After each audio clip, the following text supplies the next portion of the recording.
In the quiet mornings of Benin City, market women once swept their stores, children ran barefoot to school, and taxi drivers hung their way through life's chaos.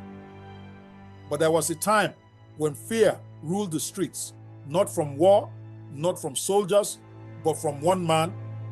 His name was Lawrence Anini.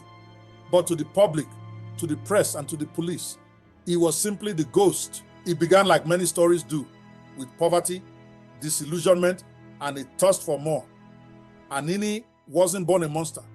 He was a taxi driver, a hustler trying to survive Nigeria's struggling economy.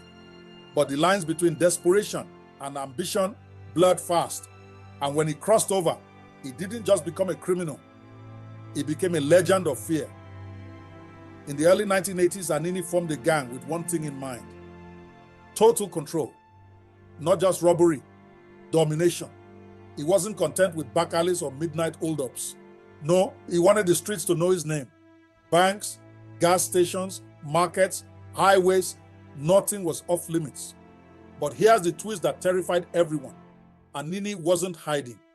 In fact, he taunted the police. Sometimes he left notes at the scene of the crime, mocking the authorities, even calling out top-ranking officers by name.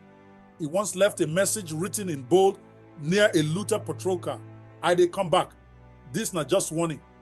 And true to his word, he always came back. In just a few months, Anini orchestrated more than a dozen heists. He robbed banks in broad daylight. He disarmed police checkpoints. He even killed officers, execution style. Some feared him. Some celebrated him, believing he was robbing the corrupt to feed the poor. To them, he was Nigeria's Robin Hood. To the government, he was public enemy number one. It was revealed that senior police officers were helping him.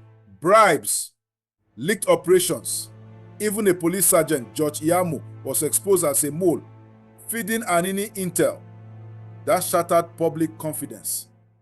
How do you catch a ghost when he's sleeping inside your house? The military ruler at the time, General Babangida, had enough. One day in 1986, he thundered in a security meeting, "Where is Anini?" It wasn't a question, it was an order. The manhunt turned into a storm. For months, the streets of Benin were a battlefield. Then, on December 3, 1986, they got him. But not in a gunfight, not in a high-speed chase.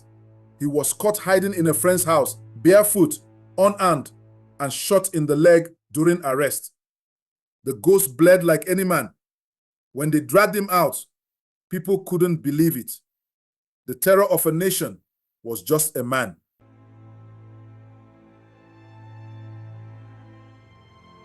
He named names, explained operations, spoke calmly in court, even when paralyzed from the waist down. But justice in those days was swift. He was found guilty on multiple counts of robbery and murder. And on March 29, 1987, in front of a firing squad, Lawrence Anini met his end. Anini had time. He used it to destroy, to chase power through fear. But time, like bullets, runs out. What matters is how we use it before it does. You can write your name in fear or in purpose, but either way, you'll be remembered.